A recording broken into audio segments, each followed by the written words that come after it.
I was told, by my grandmother, and also there is some records about how this town of Alkaloo was established. There was a family that moved from the West Coast, I think it was the Midwest, I don't know exactly the name of the town or state they came from, but they was some rich people. And they had a daughter named Alice, one named Lula, and one was Cola. Now that's the way my grandmother told me. But reading in the book that I found at the archive, it tells a little different story about how they came about their name. But nevertheless, they took the first two letters of each one of those girls' names, and it's Alcolu. But in that little town, there was a school, two churches. One was a black church and the other one was a white church. Both the church still exists. They had, it was a mill. My father worked at that mill off and on, between the farming season. And there was a very large population of black families, and they lived in little houses that was built all around that school. I remember the whole town had those small houses about the size of a Singer-wise trailer today. It was a mill, and that's where they brought the lumber in from, and processed that. And that mill was up and running for like 100 years. So there was a generation of black families who really raised their kid right in that little town. I started the school at the age of 5. My mother sent me to school. School always started in August. My birthday was in December. So in November, the principal, Ms. Estelle Samuel, she noticed that my 2 teeth was out. Because usually children, well, by the time they get 6 years old, they have already had their permanent teeth, So she asked my mother, I guess she asked me how old I were, but she spoke to my mother and found out that I was 5, because she said, and what brought the attention is that I had my front teeth out. So she told my mother that, it was a rule and law. The kids would start school at 6. So my mother kept me home until after my birthday. So December came, I went right on back into school. When the children returned January after the holiday, I was right back there in school. I started the school over there in 1935. I guess I was small, I couldn't remember the date, but that was my first school. I was 5 years old. Well, that typical day it's exciting for me to be there with the other kids because I didn't have a lot of kids around me. But there were neighbors that lived beside me. They were older, and I wanted to go to school, and they said I was so smart. They took me to school with them. They were the Williams. We had wood burning stoves.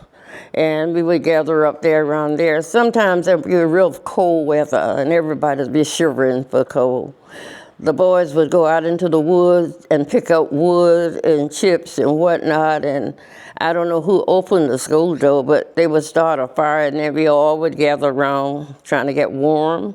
We were waiting for the principal, who was Miss Estelle Samuel, to come in and have a devotion. My mother always wanted me to go to school. She always went to school. I think she went to school in Camden for a little while, to Mather Academy a little while.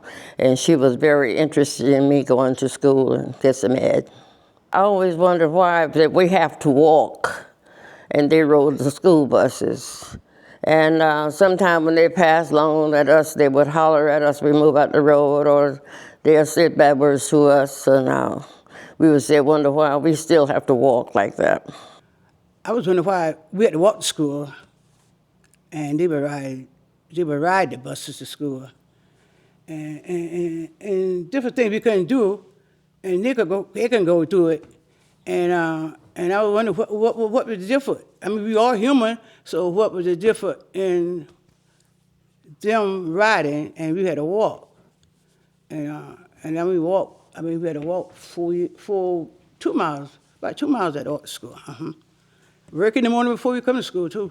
I mean, work when we go back. So my dad had a big farm, and we had to help work it. Yeah, Yeah. yeah. Yeah, I remember running around here too. I was, Mama was in that classroom right there. And Miss Estelle was in this one when I was here. And Miss Blanding was in the one behind there, and that's where I was.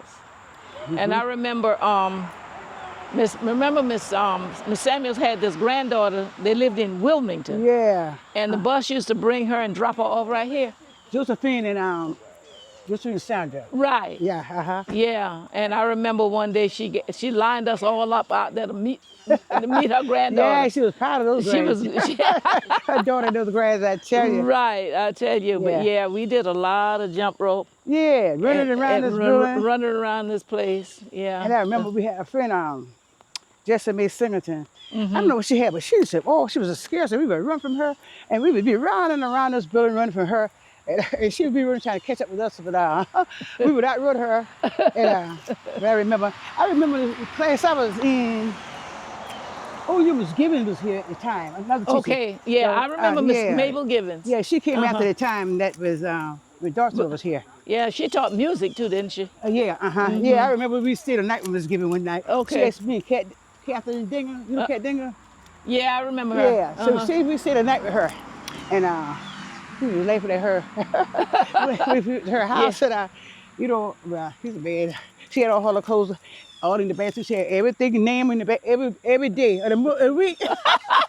And we would laugh at that. But she was good though. She was good. Yeah. I remember that class I was in. Right, look in here. Right here. Yeah. Miss Elsa Miller was from Manning, and Miss Serena Bland, she was from Sumter, and I just stated that Mr. Brogdon was from Sumter, and we had a teacher from North Carolina, Miss Ledbetter.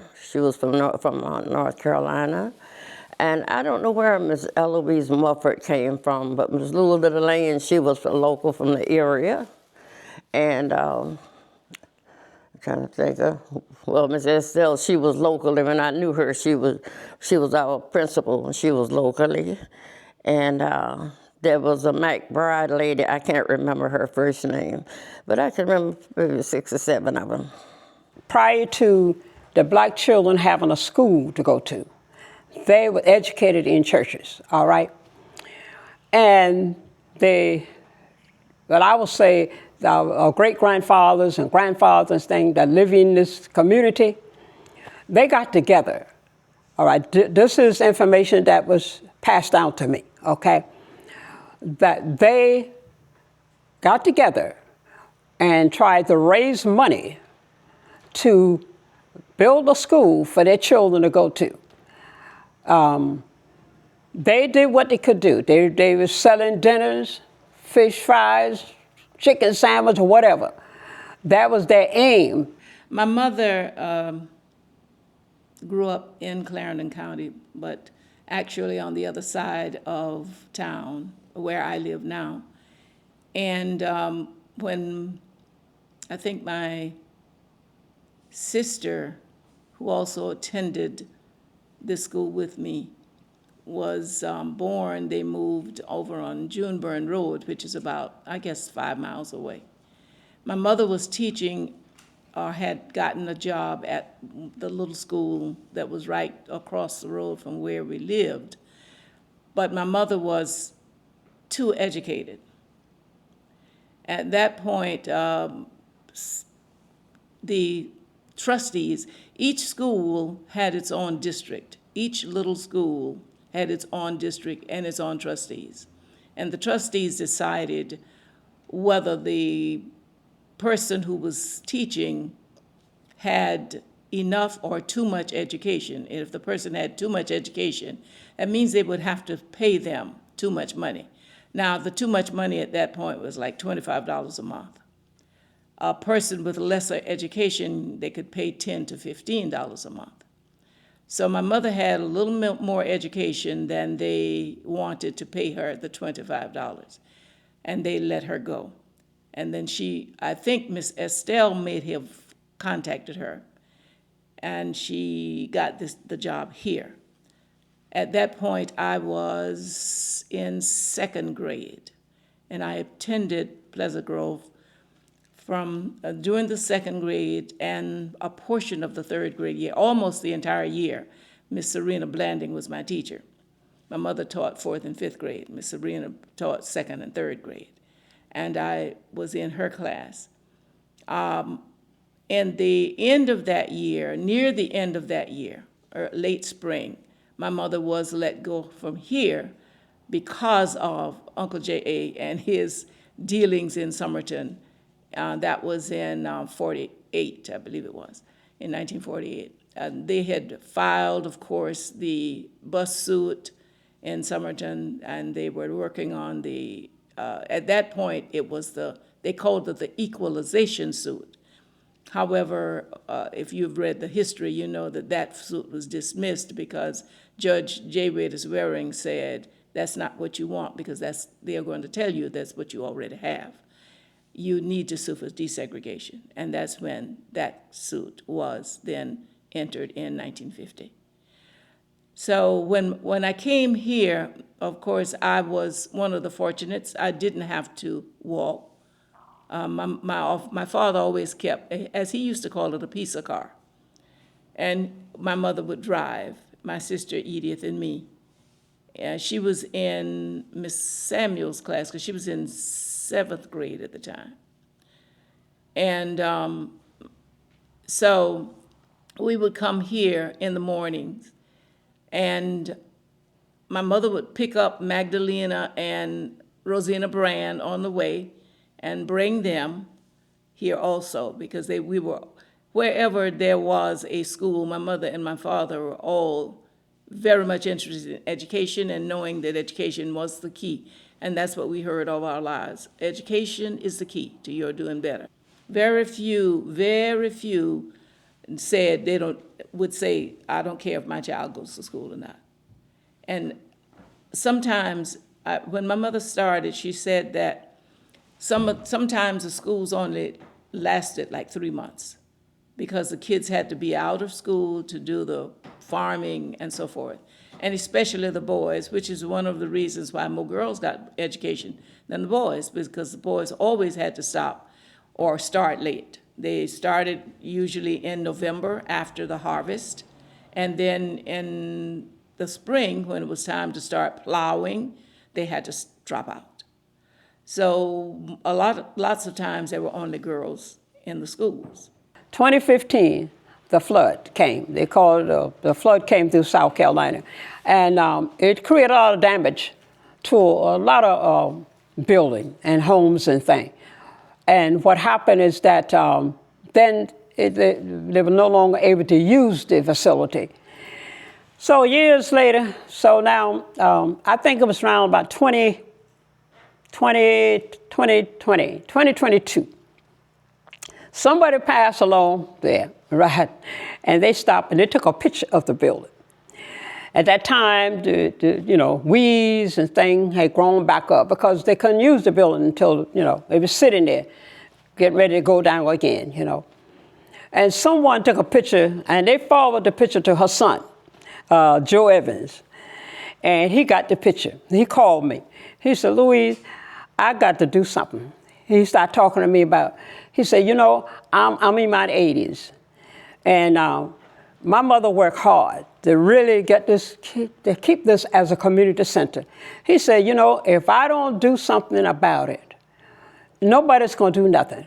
And it's going to go completely down. So it touched his heart. So that's when he communicate with his sons. He got some sons that really, they really, work close with their fathers. And so, and that's where Ray Evans comes in at. That's his son. And he picked up that project, baton. And he had been working faithfully tirelessly. I can say I commend him for the work he's doing. He had been going non-study because it's in his heart to get it done. I think, you know, if in this world, if you could find one or two other people with that mindset that said, you know what, I'm going to work to get this building where it needs to be, and regardless of what the cost or how much work involved. My mother purchased the school, and but I wasn't in that movement because I was away. And years later, she turned. First of all, she turned to the community center after she purchased it, and all the work that they was talking about, I wasn't around for that. But what happened is, she turned over to the relatives or whatever when she died, and I didn't bother whatsoever. And somebody sent me a picture of the school, and I just break down. Because I know in the school as it was, as a schoolhouse. And we went to that school. I went from that school, I think it was 1940. I think I started school at 8 years old, or 7, I'm not sure. But anyway, I went to that school. And my days of going to that school was rough because the white kids that ride the bus and we walk 301, they throw apples to curse us out, call us niggers, blacks, whatever they want to call us. But our parents always tell us to back down for not getting us in trouble, things like that. And that bothers me. That bothers me. And it was rough. It was rough. Before that, the church school was right here. My aunts, I have a lot of aunts and uncles. I had 18 aunts and uncles. And I believe some of them went to the church school here. I know my first year, I went to that church school before it was torn. It was still there. I went there. I don't know if I was going to school there or my aunts and uncle take me there, but I went there. And as I grow older, we start walking to Pleasant Grove. And this highway is a highway run from Maine to Florida. So you know the traffic. And we had to walk alongside that highway. And the white kids in the bus, that bothers me. It's just burned me up. So, but we went on to school, and that's still, you know, if you get there late, you probably get a lash, because you probably figure you're playing around in the street or whatever, taking your time. And from that, we, at the school itself, we had baseball, they do double dutch, what the girls was doing. And we raced each other around, you know. And we had good, baseball was my main thing. We had good baseball there. And it was a wonderful thing. It was a wonderful thing. I loved that place. This time of year right here, is you might not go to school for a week or 2 weeks or whatever, you know. You had to go in the field, pick cotton, tobacco, whatever season it was, you know, that keep you away from school. Like myself, they kept me away from school for quite some time. And many times I went to school when it rained because I had to work in the fields, you know. But anyway, we had to pick, in the evening when you come from school, we had a task. We had to plow or whatever we had to do. You know, I had to plow an acre or half an acre or whatever before you go to school in the morning or whatever, you know. So, but that was a task. That was like a norm. That was like a norm thing to the community, you know. You had to do some kind of task in the morning. And that keep you away too, you know, especially when you have a big farm. I lived with my grandparents, and they had a big farm back there. And We had to get up in the morning, get the cow, and bring them up to my aunts and uncle to milk the cows. Because we had like I think we had like 7 or 8 cows. Had to be milked in the morning before they can go to do anything, if that was the time of the season of milking time. And farm was the same thing. You had to plow an acre or whatever, had to chop an acre of cotton, a half acre of cotton, or raw cotton, whatever, you know. And that was bad. That was real bad. That was like slavery. That was like slave to me. And I didn't know slave that deep, but that was like slave. You know, I have to do this stuff to get to school, and my parents paying tax, and I have to do this? Come on. That made me turn against the white folks at that point. But see, as I grow older, you have to learn how to deal with people. So I learned how to deal with these people. You know, all these people weren't bad, you know. All these people weren't bad. It's just the bad one that I was against, you know. But then my life turned out to be a different type of life, and I enjoy it right now. As I did the time in the school, and then I went to Manning training. Then I left there and I joined the military.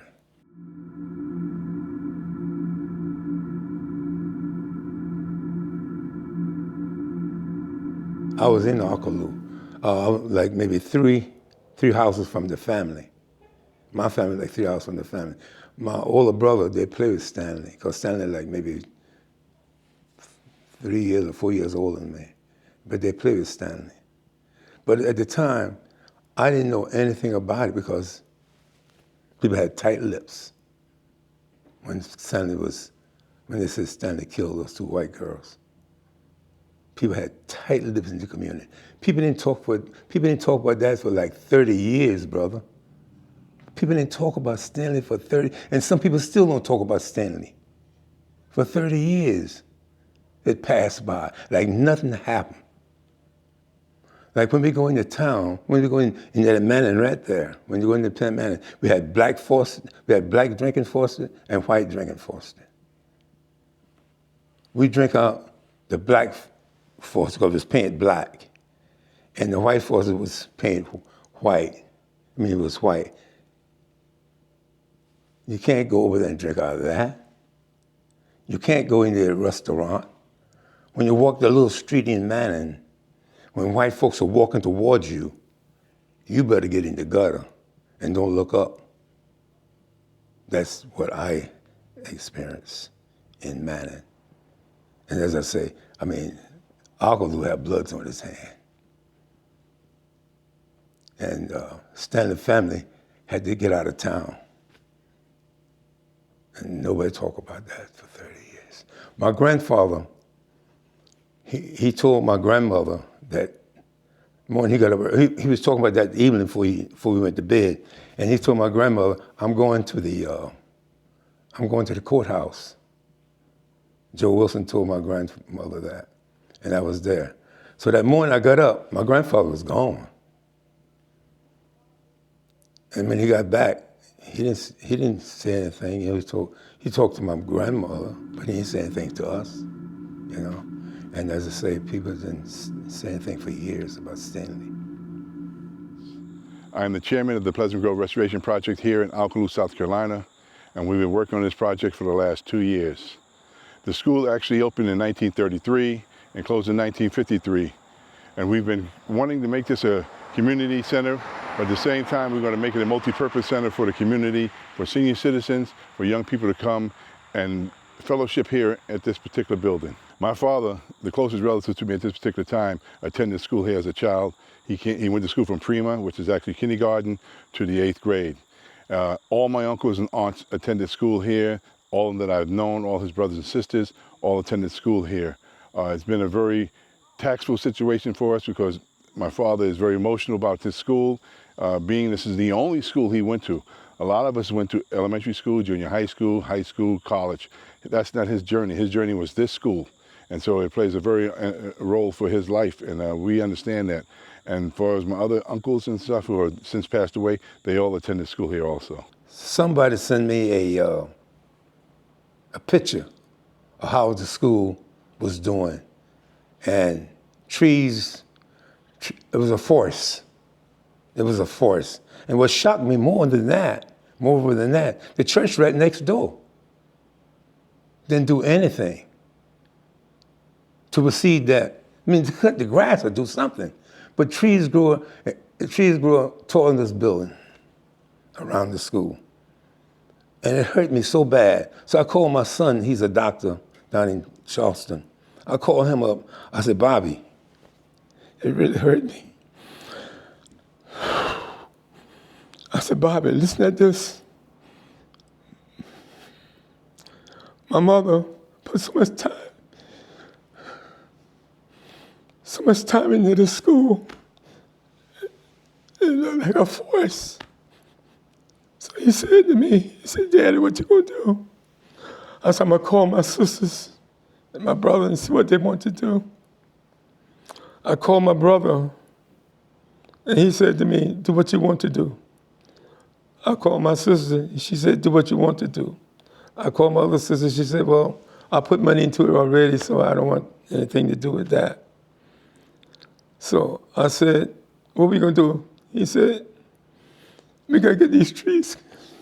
We gotta get these trees cut down.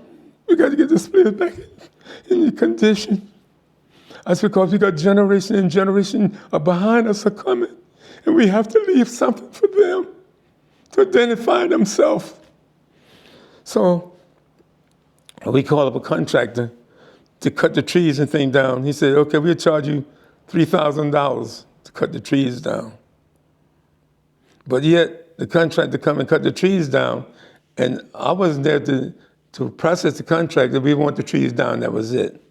But then I didn't know the contractor would take the roots out of the ground as well. I didn't know that. He just cut the trees down and left the roots. I said, now hold it, what are we gonna do about that? So I called him, I said, you supposed to take, he said, no, that wasn't in my contract.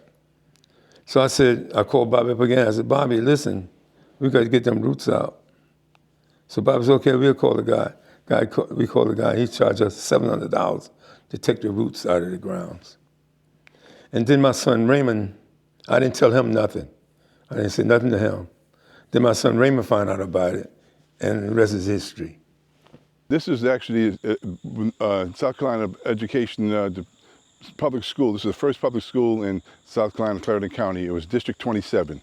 And so there were some parts of the white community who actually say, well, let's build a school here. And there was also this community that said, we need a school here. Because all the churches, there was actually 3 major churches in this community. And the church was built, this school was built here because of the proximity of the churches. So it made it easier for all the kids to come to this particular school. Now, once the school was built, there had to be monies raised. And the parents had raised money, selling fish. People had donated hogs, made cakes, and whatever they can do to raise money. They had baseball games and raise money that way. And the census of the people coming here, once the school was built, each parent was asked for $1.25 to purchase a desk for those kids. Now, we've researched those desks because we found one here. And we researched those desks were, last time they were produced was in 1859.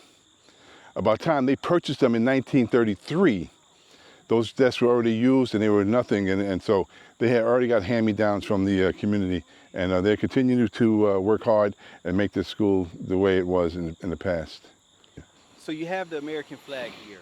This is when people talk about you know, getting picked up by the bootstraps and things like that, and that's an American story. I find it interesting that you do have an American flag here. Why is it important that that is part of this narrative? One of the reasons is this flag hasn't rose in front of the school since it closed in 1953. And so we decided to bring this flag back because Black history is American history. It's American history because we've been here. This long duration of time, our families have been here working through these grounds and clearing the earths and running these roads and stuff. They've been here, and this flag represents our people just as much as it represents any Europeans or any other people who may have come to America. So that's why we've had this flag here, and it flies all night, and all day. We have a light that goes on in the evening time. What was strange about this school is that this school had 4 classrooms. That was the strange part. It had 4 classrooms, and when it closed in 1953, it had 159 students in this one building. And so you can imagine the number of students who come through here on a consistent basis of coming, working out of the fields, coming for a day, and doing that. One of the things I do want to say about this school is that Mrs. Samuels was the only principal, and she had an adult education program before we knew what adult education was. There were older kids, 16, 17, 18, 19, 20, 22 years old, who'd never been to school before. And they came here on days when it was snowing or raining, they couldn't work in the fields, and she would put them in a separate room and teach them the alphabets. They wouldn't put them in the same classroom with young little kids. They would bring them here and teach them about the alphabets and how to write their name and their signatures and stuff like that, which is very important for them as they go through life. So there were 4 classrooms. They had a piano teacher. They had a 4-H club that would come through here.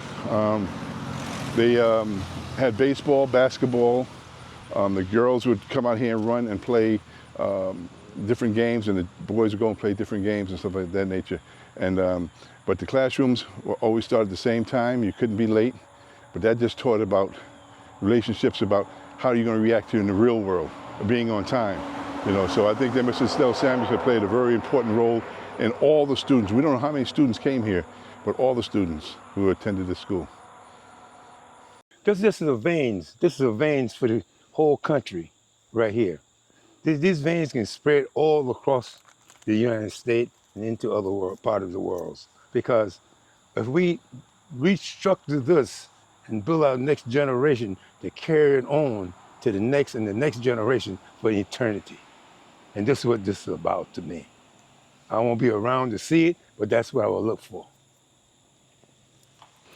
But this represents progress to me, because every time I pass this school, it brings back the remembrance of me. How did I come along? I came up right up that woods right there. And up behind me on this building was Pleasant Grove Grammar School. And I never forget that name, but I've never seen it up there nowhere since we've been talking about it. But this represents my head start for me getting my education. Even though I walked through woods and pathways or whatever, this was my head start, and it started me on my way. And this is my worship for as a school, as an education. Pleasant Grove Grammar School was my beginning, and that's where I started my learning at. So I have to ask, where's the outhouse? On the other side. But there's no outside there no more. There's no outside It's there no not more. there now, but I know that it was there. It was 2 And out there. you can't get me two to outhouses, one for the I girls can't and one for the forget what boys. I once remembered. Well, lucky because we only had one. can't forget it. At St. Heaven, Yeah. we only had one. You only So had one? somebody had to stand there. Right, and you waited till the girls finished and wait till the boys finished. Yes, Yeah, we had what 2. thing you gonna come out? And Yeah, it was you 2. never It was forget 2 it. bowls. So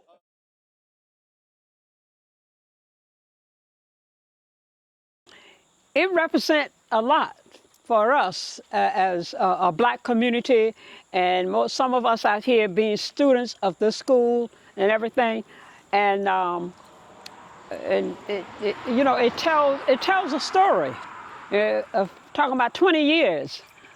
We walking to school and the playground, the ball field, and all the teachers and the students. It brings back a lot of memory. It does. It brings back memory. I think every one of us can remember something that transpired that is still in their memories of the time that they spent on this campus. Used to be a campus. Yeah. So to me, that means a lot. Even for the future generation, of the children and grandchildren, great-grandchildren, and just the same as we can look back and remember things, that was brought to our attention from our forefathers and grandparents and things, years to come, those children can look back and look at this marker, and it can bring memories to them, of the things that their fathers and grandfathers and mothers, and they taught them something. It will always represent a community, and I believe the community was united together to be able to, get something going, get a school started, to get their children educated. This is something that cannot be erased out of the mind of the people, and we'll always be grateful for our parents and grandparents and those that really work hard it meant something. It wasn't that easy. It wasn't a simple thing. I mean, you look back, we're talking about, you know, back in the Jim Crow era and where we are today. We got to be grateful. And it's our mindset to say, we will go forward. We can't not go back. We will continue to make sure that the children of today, the children of tomorrow, that they're educated, and also remember where their heritage came from. And one of the things that we've been doing here at the Historic Pleasant Grove with our restoration project is that we're raising money. We're raising money from the ground up, the same way the school was built. They built it from the ground up. They built it from community relations and stuff. And we're doing the same thing. One of the things we have been doing is we have here our bricks. And these bricks here are representing some of the people from the community. And this is a QR code. You can actually look at the QR code and pull up the paperwork for bricks. And these are some of the students here who attended the school. These bricks are going to be laid down as a continuous fundraiser for us. We're continuing trying to prepare to get grants, but you know, because of the way the situation is now, grants may not be an avenue right now at this particular time, but we'll continue to do that. And we're looking forward to anybody who can either donate or willing to donate. We have t-shirts available. We have bricks available. We have a fundraiser. Every year we have a fundraiser on Veterans Weekend and Mother's Day weekend.